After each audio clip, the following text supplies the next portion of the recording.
Hi everyone, welcome to JR talks YouTube channel. I am your friend Rahul Jaiswal. तो दोस्तों again आपका स्वागत है। और जैसा कि आप जानते हैं कि जेआर टॉक्स चैनल पे हम कंटिन्यूअस आपके लिए inspiration, motivational videos and career guidance के वीडियोस बनाते हैं। तो हाल ही में एक स्टूडेंट ने मुझे मैसेज किया एंड उन्होंने बोला कि कई सारे कठिनाइयां उनके लाइफ में चल रही है और मुझे ऐसा लगता है कि ये जो कठिनाइयां हैं ये सभी के लाइफ में चलती होगी, जिसको हम लोग बोलते हैं इमोशन। इमोशन एक ऐसा चीज है जो अच्छा भी है, एट ए टाइम बुरा भी है।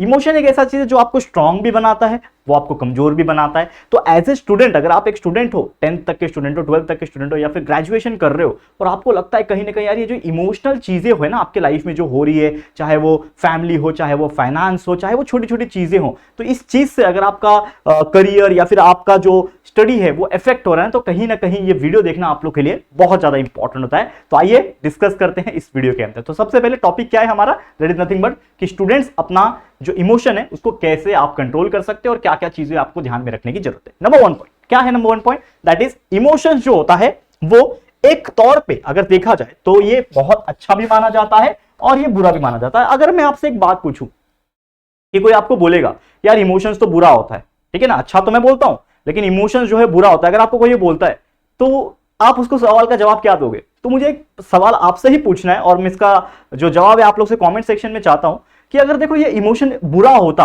तो ये इमोशंस हमें दिया ही क्यों होता? क्योंकि देखो हमें एक नेचर ने बनाया, हम बोलते हैं कि हमें भगवान ने बनाया है, नेचर ने बनाया है, जो भी हम बोलते हैं। तो ये जो नेचर है ना, ये कहीं ना कहीं अगर किसी चीज को डिजाइन कर रहा है, खुद से कुछ बना रहा है, तो कहीं ना कहीं उसका कुछ एडवांटेजेस भी दिया होगा, कुछ डिसएडवांटेज भी दिया होगा। तो अगर इमोशन खराब ही होता, अच्छा नहीं होता और सिर्फ खराब होता, तो ये हमारे अंदर बिल्कुल नहीं होता, क्योंकि वो अच्छा भी है बुरा भी है, इसीलिए वो हमारे ह्यूमन बींग्स के अंदर है। और आप कंपेयर करोगे मतलब एक एनिमल्स को और एक ह्यूमन बींग्स को, तो इमोशंस दोनों के अंदर होते हैं, लेकिन एनिमल्स जो होते हैं ना वो अपने इमोशंस को बाहर नहीं ला पाते हैं, वो अपने इमोशंस को किसी को शेयर नहीं कर सकते। लेकिन ह्यूमन बींग के पास एक वो बहुत अच्छी चीज नेचर ने दी हुई है कि हम अपने इमोशंस को दिखा सकते हैं, किसी को बता भी सकते हैं, शेयर कर सकते हैं और उसके हेल्प से उसको सॉल्व भी कर सकते हैं। ठीक है, तो सबसे पहले अगेन एक चीज कि आपका जो भी इमोशन है, मान लो आप एक स्टूडेंट हो, ठीक है ना, तो स्टूडेंट के मन में कई सारे इमोशंस होते हैं। सबसे पहला टेंशन ये होता है, उनके मन में इमोशंस ये आ जाता है कि यार मेरे अच्छे मार्क्स आने चाहिए, और नहीं आते तो वो इमोशनल थोड़े से ना प्रॉब्लम में आ जाते हैं, इमोशनल थोड़ा सा लाइक वो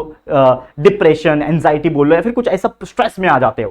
कुछ ऐसे बच्चे होते हैं जिनको हो सकता है फाइनेंशियल उनके घर में कुछ चीज चल रही हुई तो उसको देख देख के वो इमोशन होते हैं। कुछ ऐसे होते हैं जो रिलेशनशिप में होते हैं उसके वजह से वो इमोशनल होते हैं। कुछ ऐसे होते हैं जो जिसको दूसरे का दर्द देखा नहीं जाता तो वो इमोशन हो जाते हैं। कुछ ऐसे भी लोग होते हैं जो बोलते हैं ना अलग लेवल पे, इवन एक मूवी देख रही है और मूवी में रोने का सीन आ गया तो उसको देख के इमोशनल हो जाते हैं। तो होते हैं यार, देखो बहुत सारे लोग अलग अलग कैटेगरीज के होते हैं और हमें हर एक इंसान की रिस्पेक्ट भी करनी चाहिए, क्योंकि हर एक का इमोशन ही होता है। कोई जानबूझ के रोता नहीं है, कोई जानबूझ के हंसता नहीं है। अगर उसके अंदर वो चीज है तो ऑटोमेटिकली वो नेचर के थ्रू वो बाहर निकलेगी। समझ में आ रहा है? तो आपका जो भी इमोशन है उसको सबसे पहले एक्सेप्ट करना सीखो कि अगर आपको जो भी चीज लग रहा है यार मुझे हंसी आ रही है तो हंसो खुल के, रोना आ रहा है तो रो भी सकते हो। लोग बोलते हैं ना कि लड़कों को रोना नहीं चाहिए, लड़कों के लिए बात बोलना चाहूंगा, जरूरी नहीं है यार। अगर रोना आ रहा है ना तो यार कोई बात नहीं, रो के आंसू निकाल दो, हो सकता है आप उस टाइम के बाद ना बहुत हल्का फील करोगे। ठीक है, कोई आपको नहीं बोलेगा कि यार तू लड़का है तो क्यों रो रहा है, ऐसा कुछ नहीं है। ये सब कहने सुनने की बातें हैं, इमोशंस है, निकालो, उसको एक्सेप्ट करो। ठीक है, बट एक चीज और है, मूव ऑन भी आपको फास्ट करना पड़ेगा।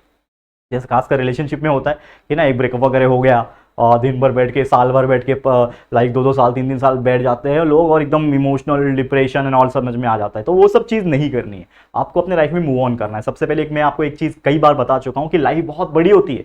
अगर आप एक 10वीं तक के स्टूडेंट है तो आप सोचोगे कि तो ये तो आपका 1% है, उसके बाद 12वीं आएगा, 11वीं 12वीं, फिर कॉम्पिटेटिव एग्जाम्स है, फिर आप इंजीनियरिंग, डिप्लोमा या फिर जो भी मेडिकल में जा रहे हो, डॉक्टरी में जा रहे हो, एमबीबीएस में जा रहे हो, ये सब चीज़ करोगे। उसके बाद भी आपके कई सारे और चीज़ें, यानी कि इतने चीज़ें। और असली खेल तब शुरू होगा जब आपका एक फैमिली खुद का बनेगा, ठीक है ना, आपकी वेडिंग होगी, बच्चे होंगे, ये सब चीज जो है ना बहुत लंबा प्रोसेस है। तो इमेजिन करो कि छोटी छोटी चीज पे इमोशंस लाना और छोटी छोटी चीज की वजह से ना लाइक परेशान होना, ये भी चीज सही नहीं है, क्योंकि लाइफ बहुत लंबी है। ठीक है, तो मूव ऑन करना बहुत जल्दी जल्दी आपको सीखना पड़ेगा। नेक्स्ट इंपॉर्टेंट चीज क्या है? Identify your feeling. सबसे पहले तो आपको अपने आप को आइडेंटिफाई करना पड़ेगा कि आप एक्चुअल में इमोशनल हो तो किस वजह से हो, वो फीलिंग क्या है, whether it is a sad feeling, whether it is a happiness वाली फीलिंग और समथिंग एल्स। ठीक है ना, फियर है, बहुत सारी चीजें होती है। तो ये सभी चीजें आपको आइडेंटिफाई करनी पड़ेगी। अगर आप नहीं कर पा रहे तो कहीं ना कहीं आपको प्रॉब्लम हो सकता है। और समझ लो कोई भी चीज आपके मन में चल रहा है, whether it may be a sad feeling, it may be a happy feeling, it may be a action और फियर फीलिंग, तो कई सारी और भी फीलिंग होती है ना, ये चीज अपने क्लोज वन के साथ शेयर करना सीखो। कोई तो और एक व्यक्ति होगा आपकी लाइफ में जिससे आप कुछ चीजें शेयर कर सकते हो। तो ये बहुत जरूरी भी होता है,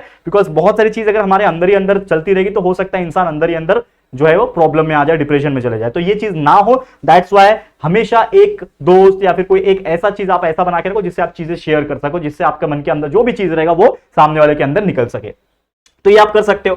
थिंक अबाउट योर फ्यूचर, आपको फ्यूचर के बारे में सोचना है। For example if you are feeling very emotional, ठीक है, फॉर सम टाइम, तो यार सबसे पहले तो जैसे मैंने बोला कि थोड़ा सा अपने आप को स्पेस दो, टाइम दो। दूसरा, अपने करियर के बारे में या फिर अपने फ्यूचर के बारे में आप सोच सकते हो। इससे होगा कि आपका दिमाग एक्टिवेट हो जाएगा, आपका दिमाग वो फालतू चीज नहीं सोचेगा जिसके वजह से आप परेशान हो रहे थे। आप उस चीज के ऊपर फोकस करोगे जो आपके लिए मायने रखती है, जो कि है आपका फ्यूचर, आपका करियर। तो ये सब चीज के ऊपर आप सोच सकते हो डेफिनेटली। और एक गहरी सांस लेके, बोलते हैं ना टेक ए डीप ब्रेथ, एक गहरी सांस लेके आप उस चीज को आगे बढ़ा सकते हो। और डेफिनेटली वो चीज 101% काम तो नहीं करेगा, लेकिन कहीं ना कहीं काम करेगा, जो कि आपको अच्छा फील कराएगा। इतना तो मैं गारंटी के साथ बोल सकता हूं, ठीक है। अब life is a test match, ये क्यों मैंने बोला life is a test match, क्यों बोला? बिकॉज हम सोचते हैं ना कि यार ये तो हमारी लाइफ में इतना, जैसे आपकी लाइफ में कुछ हो गया कि समझ लो 10th में अच्छे परसेंट नहीं आए या फिर फेल हो गए, 12वीं नहीं आए, तो क्या आप फेल हो गए? क्या T20 चल रहा है क्या कि यार 20 ओवर में रिजल्ट आ जाएगा? तो यार लाइफ जो होती है बहुत लंबी होती है। जैसे मैंने बोला, life is all about like so many emotions, full of emotions. मतलब कहीं हंसी है, हैप्पीनेस है, तो कहीं सैडनेस भी है, कहीं फियर भी है, कहीं बहुत अच्छा चीज एक्साइटमेंट भी है, स्पोर्ट्स भी है, एडवेंचर भी है, कई सारी चीजें हैं,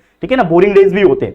तो ये सभी चीज का एक ब्लेंड होता है लाइफ। और ये टेस्ट मैच यानी कि बहुत लंबा चलता है ठीक है, 60-70 साल एवरेज चलता है। तो सोच लो कितने सारे इमोशंस आपके लाइफ में आएंगे। तो उसी चीज से हम लोग को एक्सपीरियंस लेना है, उस चीज को समझना है और उस चीज से आगे बढ़ना है, ठीक है। लाइफ में बहुत सारी छोटी छोटी चीजें चलती है, तो हम छोटी छोटी चीज को लेके तो चल सकते हैं, लेकिन उसके ऊपर मूव ऑन करना भी बहुत इंपॉर्टेंट है। लाइफ में कोई भी चीज छोटी छोटी हुई, इमोशन आया, ठीक है, उस इमोशन को लो, लेकिन जल्दी जल्दी कोशिश करो कि उस चीज से मैं बाहर निकलूं। क्या कर सकते हो उस चीज के लिए? आप अपने लाइफ के बारे में, करियर के बारे में सोच सकते हो। स्टडी कर रहे हो तो स्टडी के बारे में फोकस कर सकते हो, बाकी चीज के बारे में फोकस करो। एक बार आपने एक्शन करना शुरू किया तो action can beat the fear, ये एक कहावत है कि अगर आप कोई भी काम करते हो, आप स्पोर्ट्स खेलने जा रहे हो, ठीक है ना, आप स्पोर्ट्स खेलने जाओ, आपका मनपसंद गेम है क्रिकेट, आप क्रिकेट खेल रहे हो, तो बाकी चीज आपकी लाइफ में जो परेशानी चल रही है आप थोड़े टाइम के लिए भूल जाओगे, और उसके बाद जो चीजें हैं ऑटोमेटिकली आपका सॉल्व होना शुरू होगा। क्योंकि हम चीजों पे जितना ज्यादा सोचते हैं, ओवर थिंकिंग करते हैं, उतना वो ज्यादा बड़ा लगता है, लेकिन रियलिटी में वो प्रॉब्लम कुछ नहीं होता। ये सब चीज आपको समझना पड़ेगा, ठीक है। तो टेस्ट मैच जैसा ट्रीट करना है और धीरे धीरे चलते रहना है। जिंदगी बहुत लंबी है, धीरे धीरे चलते रहो, आगे बढ़ते रहो, यही करना है। And last but not the list,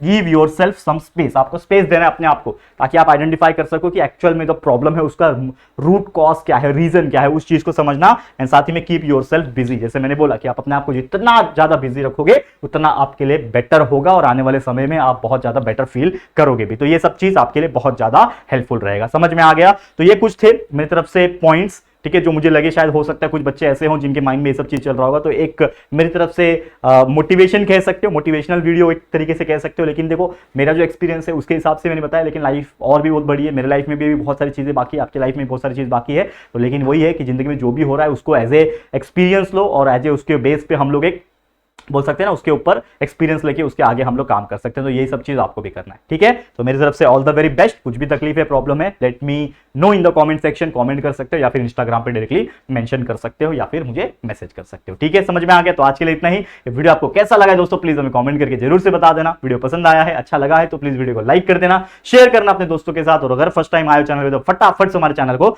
subscribe करके बेल आइकन को भी प्रेस कर देना, ठीक है दोस्तों। तो जल्दी मिलेंगे फिर एक और न्यू वीडियो में, तब तक के लिए thank you and good bye.